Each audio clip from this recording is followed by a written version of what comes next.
You need more help than you think you do for longer than you think you need it. Possibly that's true of all mothers, but particularly of single moms. And you probably are going to need it from a wider range of people than somebody who is partnered. And so what that means is that you're going to need to very carefully consider who you have in your life, but you need people in your life. And for the most part, it's actually better to have imperfect people than to have fewer perfect people. So maybe someone doesn't have the exact same parenting style as you, or it's not the exact same facility that you would prefer, but that doesn't mean it's not a beautiful thing to have that person in your life. Hi, guys, and welcome to the House Call Vet Cafe podcast. I'm Dr. Eve Harrison. I'm a full-time integrative concierge house call veterinarian in Los Angeles, and I help other vets to build their unique mobile practices on their terms. This podcast is for and by house call and mobile veterinarians, so it is meant to give our community a platform to connect, to share our stories, to lift each other up, and to support each other. Most of us work solo as lone wolves, right? So for me, it's been really powerful to be able to physically hear the voices of my colleagues from all over the world and to get a chance to feel that we truly are part of a community of very real other human beings who get it.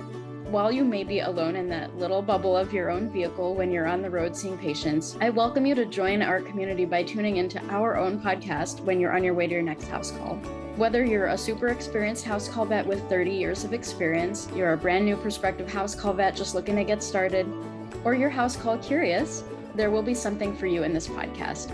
Each episode, you will hear interviews from other mobile veterinarians just like yourself who are doing unique and innovative things, vets who are sharing their stories, their struggles and challenges, and you can also look forward to hearing valuable information and perspectives from specialists and experts outside of our micro niche. And finally, if becoming a house call veterinarian is something that you've been thinking about exploring, or you're looking for some extra support getting your own mobile practice to feel more profitable and sustainable for you, check out the information in the show notes about my course and our above and beyond supportive private community for members only, plus our monthly group coaching sessions within the House Call Vet Academy.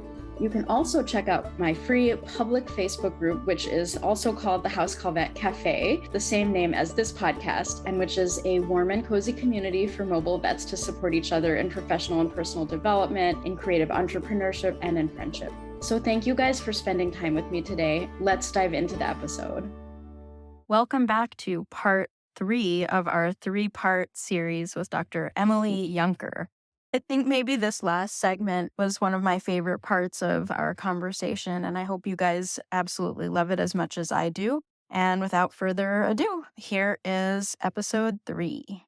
Hey everyone, we have an amazing guest today that I've been really excited about speaking with for a while, and I think you guys will be really excited to hear this episode too. Who do we have with us? We have the amazing Dr. Emily Yunker, DVM, CVMRT, CVH Doula, who is a vet and a mom and a whole lot more. She works full-time in rehabilitation and integrative medicine, while still sometimes working in ER medicine. She's also the veterinarian doula, a role that has her working with moms who are vets everywhere from fertility and conception planning through those first rough weeks back at work, and especially in the weeks immediately before and after birth. The connecting strand in everything she does is holistic wellness, consideration for the whole being within the context of their environment and their relationships. It works for professionals, families, animals, workplaces, politics, and everything. Welcome, Emily. You're a phenomenal human being, and we've been following each other for a while, and I'm just so excited that we're finally having this conversation, and I wanted to welcome you to the show. Thanks, Eve. I'm so excited to be here. Moving a little bit more into that decision processes for moms and prospective mom. I'm just saying mom just out of habit, but there's parents of all genders and things like that. So I want to say I see you too, despite my language up until this point. I wanted to see, is there any advice that you have for new or prospective parents who might be on the house call or entrepreneurial path? And I'm open to your personal experiences, advice, Or, I know that we had talked quite a bit about our lovely friend, Dr. Emily Singler, and she's got a bunch of resources too. So if you'd like to share some of hers, like she's lovely also, like in a bit of a fan club with you over her. So if you want to share Yeah. anything of hers. Yes. Yeah, I will start with Dr. Singler's work. So Emily Singler is a VMD because, they have to be fancy over there. Yeah. And she is a mom of four. Her oldest is graduating from high school and her youngest is still in preschool. So she has kind of run the spectrum. And she decided about the same time I decided to start doing veterinarian doula, she decided to write a book. And she now has written a book, and it is, I'm going to butcher the title, something like Pregnancy and Postpartum Considerations for Veterinary Team. There we go. There we go. You got it. You got it. I got it. Can I interrupt you really quick to show Yeah. you my signed copy? I met her in person at VMX and I got a signed copy of the book. It made me so happy. Okay, as you were. Yes. And so Emily basically put everything in writing that she wished she had known with her first. And it is actually published by a textbook company, which is cool because the first half of it is kind of like reading OSHA for the pregnant veterinarian or the pregnant veterinary professional. And I mean, she really like breaks it down into like the research on various topics like infectious disease and radiation therapy and anesthesia gases and vaccine risks if you accidentally poke yourself. And I mean, all the things that like have occurred to people that frankly your MD, your obstetrician, your midwife does not know. They're not great about specific risks to veterinarians. And so I very clearly remember just Googling stuff when I was pregnant the first time and getting real sketch answers that were like, we think the risk is low. The end. And you're like, that does not make me feel better. And basically, we were all just winging it. And so she wrote it all down and actually did the research for us. And it's really great. And then the second half of the book, which I would actually say, even though people don't Google it as much, is more valuable, is about basically the lived experience of being a veterinary professional and a parent. And so she talks about infertility. She talks about pregnancy loss. She talks about postpartum. She talks about mental health disorders. She talks about daycare, how to pick a daycare. She talks about finances. She talks about, gosh, I mean, like, how many children you have, the perceptions of your coworkers, how to navigate telling your boss, like all these things that are sort of just universally part of the experience. And she put them in a book. And I think it's great. And I personally, and I'll tell you what I think should happen here. If you are not a solo practitioner, if you are in a multi-person practice, so there's staff and doctors, and maybe even just one doctor and some staff, you should have this on the shelf in the building in an easily accessible place. And I say that because I want anyone in the practice to feel like they can go and get a resource before they're ready to tell HR. So if they're considering pursuing infertility treatment, they can reach for this book before they're ready to tell their plans to anybody. If they have a miscarriage, they can reach for this book and not have to talk to anybody. If they're really early in their pregnancy and they're not ready to talk about it, but they need to know how to be safe at work, they can reach for this. And that is why I don't think it should be hidden away in the practice manager's office. I think it needs to be easily accessible to the staff at any time. So that is definitely my top resource. I will get behind you on that hill or like that. What do you call it? Get on a pedestal. What is it? Okay. I don't know what it is. Soapbox. I'll get with you on that soapbox. Like to everyone who sees this on YouTube, this is the book. Like, where the hell has this been all of our lives? Like, where have you been, Emily Yunker, all of our lives? And Emily Singler. I mean, you've been where you are doing exactly what you're meant to be doing, but now we know about you. And like, I'm going to put the link to the book in here and also offerings from Emily as well. Like, just so that you guys can reach out. Because I'm just like dumbfounded that our profession, which is so heavily female, and these issues are day in and day out, like that we don't talk about this in the mainstream, that it's like you have to go to a really niche, like special veterinary doula. Like, I'm glad you exist and what a special work you do. But like, and the same for me, like it's not the same kind of level of stuff, but like there now is a special niche person who talks about house call practice But we should have learned how to do business in school. We should have learned how to like live and be okay and embrace the wholeness of ourselves and our bodies and the functionality of what our bodies are supposed to do when we're not completely damaged by the work itself. Right. So like, yeah, back to you. But like, thank you. I'm on that soapbox with you. That's kind of what I wanted to say. All right. Other resources and other just sort of tips and words. Okay. So I will say, I think lifestyle medicine is pretty key in case that hasn't come across yet. And I don't want to rag on people for not being perfect enough because that is a tendency in veterinarians. But I think that sometimes we get into this space where we feel like we can't control things. And so we just sort of let go and stop trying. And that does not actually help. That actually leads to sort of a self confirmation of feeling powerless and out of control and at the whim of whatever it is we're afraid of. And so I would instead encourage people to take small, actionable steps on things that they can do. And it doesn't mean that you're controlling the situation, but it does mean that you're understanding, there's like the classic things you can't control, things you can control, and recognizing which things you can control and which things you can't. Perfectionism is trying to control things that you can't. But the inverse of that, I'm not sure what the name for that is, but the inverse of that is not understanding that you actually do have control of your life in a lot of ways. Like a learned helplessness is kind of Yeah, how I here we see it. go. Yeah, like a learned helplessness. And interestingly, you can have both at the same time. And in fact, perfectionism tends to lead to learned helplessness because if you can't do it perfectly fine, then you're not going to do it at all. And so you have to instead define things you cannot control and things you can control and lean into the things that you can control. And so for me, when I'm talking to someone who's pregnant, I want you to really be as into your diet as you can. I want you to be moving your body in healthy ways. I want you to be actively working on your mental health and actively working on your relationships. And literally, this improves your pregnancy outcomes. But at the same time, we are not outcomes based because you cannot control all of your pregnancy outcomes. And so you lean into the things you can control and let go of the things you cannot control. And that works for pregnancy, it works for birth. And I'll tell you, here's the thing, it works for parenting because you can't control your kid. You think you can control your kid. You're wrong.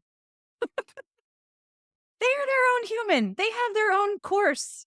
And the more you understand before that kid is even out of the womb, that your job is not to control the child, your job is to facilitate their well-being.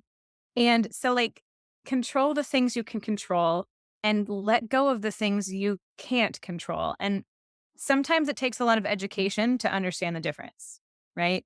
And so I spend a lot of time just doing that. I spend a lot of time talking to moms about their specific circumstances. And in this specific circumstance, which pieces of this are yours to hold and which pieces of this are not yours to hold? And how do we build a team so that they can hold the pieces you can't hold? And I mean, in a nutshell, that's what I do. So I tend to work with moms who either have specific things that they want, and they're like, how do I get that thing I want? And I will absolutely help them understand what they can control in that situation. But at the same time, we're literally just talking the whole time about what you can't control. Because I'm like, okay, this one likes control. So we're going to have to teach her to back up a little bit. And then the inverse, people who have something like a really complex medical diagnosis with their pregnancy and they're trying to navigate the medical system, and the medical system is not good about helping you understand things you can control. They like their diagnostics, they like their pathologies, and they like their medical interventions. They're not good at all the lifestyle stuff. They're not good about reminding you to stay connected to yourself and your partner throughout this process. They're not good about helping you bond with your baby in utero. This is not what their world is. They don't do that. So that's what I do. I help people understand the pieces they can control and to help them set up their team, their maternal fetal medicine specialist or their fertility specialist or their doula or their partner or their postpartum support. Who do you need to set up to help you handle those pieces? And so those are sort of the two groups I work with, people who have really specific outcomes and they want to know how to get it, or people who things are really complicated and kind of a mess and I help them figure out how to navigate it. And so I think you need to find those people, find the people in your life that can help you navigate it, whatever it is, and really work on the pieces you can work on. I feel like that's like motherhood in a nutshell. Maybe it's life. Maybe it's life in a nutshell. Mm. I mean, I think that's universally good advice. Like overall, I'm like, oh yeah, taking notes. They're like, that's beautiful. Like I really love that, and I think differentiating between the things you can control and the things you can't control, and taking agency just keeps coming up. Agency, and like that's so much a part of the paradigm in which I work to help people create their own practices, a lifestyle practice, basically. It's to find your agency so that you can be who you are and be who you want to be and provide the support for the well being of the children that you want to have. And so I think that it's like can't be said enough times how important that differentiation and acknowledgement of where there is agency and where there isn't, and just acknowledging what is what so that you can make decisions around that and have the life that you want.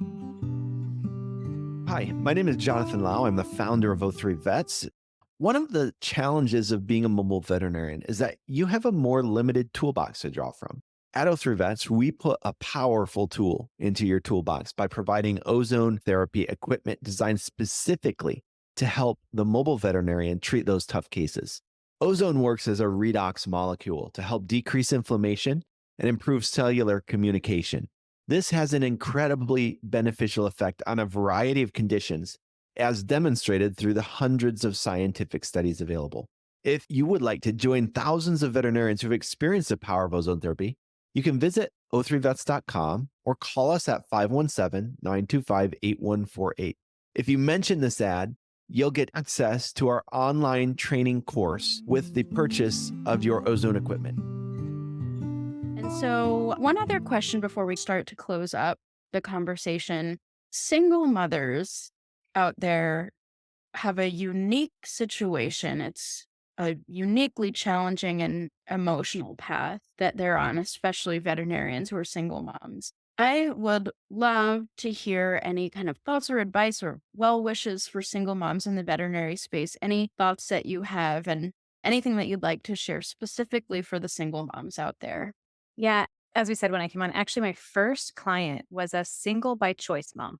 And of course, not everybody is single by choice, but that is a really interesting path to trod.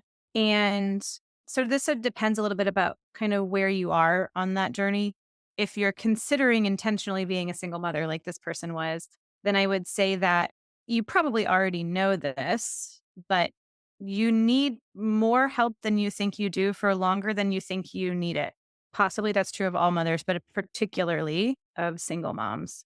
And you probably are going to need it from a wider range of people than somebody who is partnered. And so, what that means is that you're going to need to very carefully consider who you have in your life, but you need people in your life. And for the most part, it's actually better to have imperfect people than to have fewer perfect people. So maybe someone doesn't have the exact same parenting style as you, or it's not the exact same facility that you would prefer, but that doesn't mean it's not a beautiful thing to have that person in your life. And you're going to need help on multiple fronts. So yeah, everyone's like, yeah, you need to have childcare. Yes, yes, you do need to have childcare. That's like only one thing. You also need help with taking care of your home, feeding yourself. Initially, during pregnancy and postpartum, you need help with your body care, especially postpartum, but I mean that's absolutely true during pregnancy as well. There are actually some increased risk factors for unpartnered women through pregnancy, birth, and postpartum. And now, admittedly, some of those are skewed by the statistics on women who have like unplanned pregnancies and who are unpartnered and unsupported. And probably a lot of that can be mitigated by having people in your life who are fulfilling those support roles. But it does mean you need to actively be working. So personally, I think every single person who is walking into birth unpartnered needs to have a doula. And you also need to have a postpartum doula. It's my personal opinion. I mean, I also think everybody should have a doula. So there's that. But in particular, so that's the specific time period of birth and postpartum. And I will say, I think you need help not just in the first 2 weeks, like, and not even in the first 6 weeks. You need to freaking plan on like an au pair for like the next year. And yes, not everybody has the resources for that. So then you have to get more creative. Are you going to move in with your parents? That's a real possibility and should seriously be considered. And in fact, most of the single people I know with children have moved in with their parents while their children are very young. And we need to remove the stigma on that, as far as I'm concerned. Or you get really lucky and form a commune of other like minded women who all share childcare duties together. Let me know if you find that one. Or I have a lovely veterinarian friend who graduated the year after me from Auburn. He moved in with his sister when she had her baby, and they are co parenting her baby. And he is the uncle, which is such an incredible gift. And he is such a wonderful human being. And so, like, you need to get creative about who else is going to be in your life to help you because you need help. I say to parents all the time, and this is not easy to hear. So trying to be as gentle as I can. I say all the time, infants are not meant to be raised by two parents in a nuclear household, especially newborns. They're actually meant to be in physical contact with a human all the time and to never be put down. That's their biological norm. And so if people are going to be productive members of society and get sleep and take care of a newborn, you actually need a minimum of three people to pull that off. And we're all trying to do it with two and struggling. And now you're asking yourself to do it with no one, just you. And that is actually a recipe for harm. And unfortunately, we've seen that in the news. Even Olympic athletes are not immune to major postpartum problems when they are left alone with newborns. And then, unfortunately, my first client, even though we did the best we could to set her up for success, she had a major hypertensive crisis in her postpartum and ended up in the hospital for days. And she had set herself up. Her mother was living with her. Her brother was in town. She had care for her newborn and her dogs, and she was okay. But the point is, you have to put those plans in place. And then now we're past the postpartum phase. We're into the rest of your child's life. The whole point of being a parent, the parenting part of it. And that's remembering that we are not meant to do this alone. And we're not really also meant to do this in nuclear families. And so we just need to expand our horizons and remember who we can include in our child's life. And I love it if we can include multi-generational options, but we can also include peer support. And then, of course, we have our paid support and we have our, like, what resources do you have in your community? So our schools is really what we have in the US. And all of those people are incredibly valuable to your child. And they're all there for you, but you have to consciously create that since it's not just going to happen as the cultural norm. Now, as a working veterinarian, Emily Singler was single for a time with her younger children after her divorce. And here I'm just telling her story, and I feel like that's so awkward. But like, From her soon enough, I'm sure. she'll tell it again. And she really did. She really struggled with some really inflexible workplaces who did not understand the challenge of getting out on time to pick up kids from daycares that closed at the same time that the hospital did, and the need to end up having to hire someone to pick up your kids from work because you couldn't get out of work on time, and how she was judged by her coworkers for being lazy and not wanting to finish her work.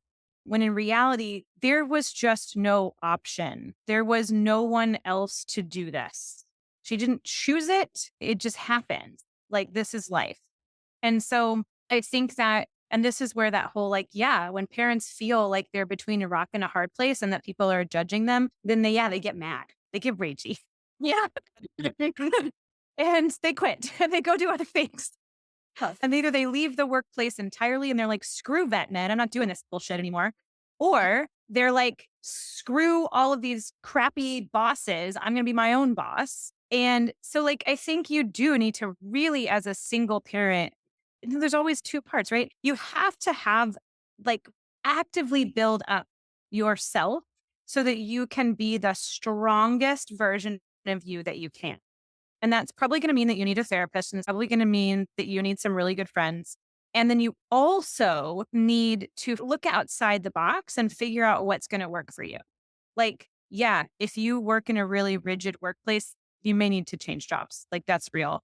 And there are certain companies and certain large multi-practice groups that are actively recruiting single moms. And they're doing it by offering things like flexibility and childcare. And so, go into that with your eyes open. I'm not saying you should go work for one of those companies. I'm saying that what you're doing right now literally just may not work. Now, the particular person that I worked with as my first client, she works in ER medicine, which has really flexible hours. And so she could work her schedule to fit more with what she wanted based upon her childcare. And with a really young child, she preferred to have like weird kind of overnighty kind of shifts because she's like, I'm not sleeping anyway. May as well work. And then her mom was able to do some of that overnight care. But as her child's gotten older, she would like to see her during waking hours. Funny thing about that. And so she has shifted her work to be more during the daytime, but she still has a compressed schedule. So she has longer days off, and it means her mom has longer days off. And so they have traded back and forth these childcare responsibilities because she could do that. And that is a great example of what you can do with the house call practice. You can be like, I will only work between the hours that the daycare is open. I will only work 3 days a week when the nanny is available. I will only work on weekends. You can shift that to being what works for your childcare specific needs. Because frankly, the childcare Man. piece is going to be the hardest. Amen. And cheers to that. Well said. That's the part of it. Yeah. Yeah. Oh, man, I'm so full and just so inspired speaking with you, and the amount of like compassion and skill and knowledge that you have around all of this material is really mind blowing to me. And I mean, you showed up with like statistics and publications. Like, damn, girl. Oh, I'm just so honored to have you on the show. And I know that everyone who's listening is going to get an insane amount of value for listening to these episodes. And before we wrap up everything, I just wanted to ask you one more question. Is there anything else that you'd like? Well, two questions. Okay.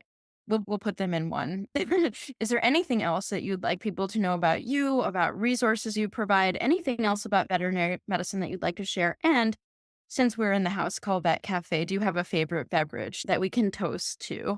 Absolutely. So I have a Facebook group, and that one is open to anyone who, I guess it's technically open to anybody. I don't really have like restrictions on it, except that you do need to be in the veterinary profession to be in that group. And I specifically ask where you go to vet school. And I believe I have one technician who I gave permission to be in that group, and I potentially would be open to having other techs in the group. But because it's a Q&A group, so there's not a lot of social interaction. Right. Yeah. But it is specific to veterinarians. I give very like medicalized specific information. It is not for the general public. They would not really enjoy that content. But it is a doula Q&A. And for the most part, what I'm doing is I am reviewing literature. I'm pulling resources for people based upon specific questions that they send me, either through DM or within the group, or sometimes they ask like in the big DV Moms group and I answer in the Q&A group. But I put up a video every week or so answering people's questions. And that is a really great resource. I think I have 30 videos up right now of various questions people have asked. And then I have my big postpartum course. So that is I guess it's sort of like my flagship course, sort of. It's the first one I put out. I didn't really intend for it to be the flagship course, but that's what it's turned into. And it's literally a 12 module series of videos and downloadable resources and checklists and all links to stuff that is preparing for your postpartum as a veterinarian. Like it's pretty specific to veterinary medicine. So I don't talk about things you already know. Like I don't spend a whole lot of time on anatomy and physiology. Instead, I talk about here's things you didn't know about the way your brain remodels during postpartum, how this affects your mood. And then really awkward things like how do you deal with all of the things happening between your legs postpartum that no one talks about because no one wants to talk about adult diapers. And then I also talk about the emotional part. I talk about the emotional part a lot because I feel like no one talks about the emotional part. So that's my big course. So you can learn about all the things you need to know, both practical and sort of like things you didn't even need, like things you didn't know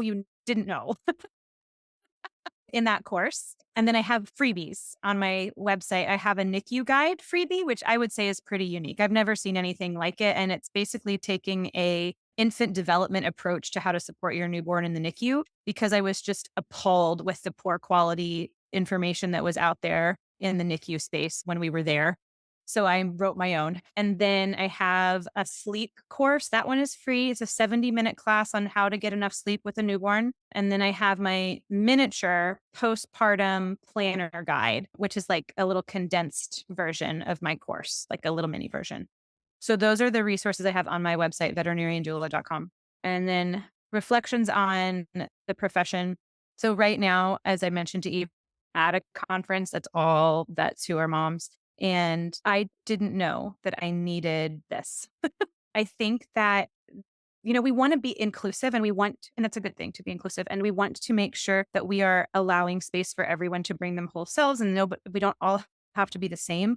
But I think that sometimes we need to be in spaces where we can just let it all down and like just not have to work quite so hard on the emotional intelligence piece all the time. Because as business owners and as clinicians who work with clients and as moms, we're kind of like holding everyone else's emotional baggage all the time. And it sure is nice to sometimes not have to do that. And so I guess what I'm saying here is that like have a safe space for yourself. You got to figure out what that looks like in your life, but make that safe space for yourself so that you're not always holding everyone else's needs, that sometimes you can put it down and let other people hold you. Yeah. Yeah. It's important. And I think we forget that. That's beautiful. I couldn't agree with that more. I think that community and allowing yourself to be held, whether you're a mom and a vet or whether you're just a vet, or whether you're a vet and an entrepreneur, and finding places that like meet you exactly at the intersection of where you are and who you are and the struggles and challenges that you face that are pretty unique. Like if you're a vet with any other intersection, it's already very unique, right? And so as a part of my program, we have our monthly group coaching calls, and those have gotten more and more elaborate over time. And they're really beautiful. It's really beautiful to see people kind of share their struggles and their wins, but also be held by the community and know they're not alone. And we'll actually be having Emily speak to our group, and I believe it's next month or in a few weeks. I can't remember. I'll have to check my schedule. But our lucky 3 weeks, 3 weeks, yay! Our amazing House Call Vet Academy participants will have the honor of having a group, like a special like group session where they get to have Emily all to themselves and be together as the intersection of moms, house call vets, and veterinarians and everything else that they are, the whole self. And so I also wanted to give credit where credit is due. I happen to know Emily is at the Veterinary Moms Encouragement Conference held by Dr. Julie Busby. I'm a huge fan of her, and I know her conferences are really, really meaningful to a lot of moms. And if you're there right now, I know that this episode is going to come out after it's done, but for anyone who's there or who was there, my heart is with you, and I hope you have the most amazing, nourishing time. And on that note, what is your favorite beverage? Yeah. Okay. So I have two favorite beverages, and I always like never know which one I want on any given day. It depends on how bad the day's been. The first one is an Arizona green tea. I'm such a stereotype. That is my drink of choice. But you know how I got there? Because that's kind of a funny story. I decided about 8 years ago now that I would no longer drink things out of plastic bottles. I was just like, I can no longer, like, I cannot live with myself for using disposable plastic bottles. I am not doing it ever again. For you. And so I would walk into a gas station and be like, all right, what do we got that's not in a plastic bottle? And at one point I could get Snapple, but now Snapple has changed and they are in plastic bottles and I cannot have Snapple anymore. So now it is the things in cans, which Arizona green tea is my favorite of the things in the cans that I can consistently get at a gas station. So that's the first one. And then the second one, even more stereotypical, is my Starbucks white chocolate mocha with soy milk. And it's my go-to, preferably in a grande. Yum. Love it. Oh my You gosh. can probably guess my age just by my drink choices. Letterman. Oh my God. Yes. It's from the 80s. 83. Yes. All right. Yep. Oh, amazing. This conversation was so juicy and so nourishing and so fulfilling. And I'm just feeling very, very grateful for our conversation together. And I guess I also wanted to say that if you're not a parent or not even considering being a parent, like the gems in this conversation are just like applicable to life. Like you said in the beginning and coming full circle, it's like a doula of everything. Like they're interrelated, life and death and the whole circle and everything in between. And so I hope you guys got as much out of this conversation and inspiration as I did. And thank you again for being with me, Dr. Emily. Thank you so much for listening to this episode of the House Call Vet Cafe. If you enjoyed this episode, then hit the subscribe or follow button on Apple Podcasts, Spotify, Google Podcasts, YouTube, or wherever you listen to podcasts so you never have to miss an episode. This podcast is made specifically for you, so don't be shy if you'd like to reach out and let me know your thoughts on this episode. You can find me on Instagram and Facebook as The House Call Vet Academy, where I also share more valuable content. If you're interested in learning more about consulting for house call vets or the House Call Vet Academy online course and community, please click on the link in the show notes. Have an amazing rest of your day, and I can't wait for you to join us for our next episode of the House Call Vet Cafe.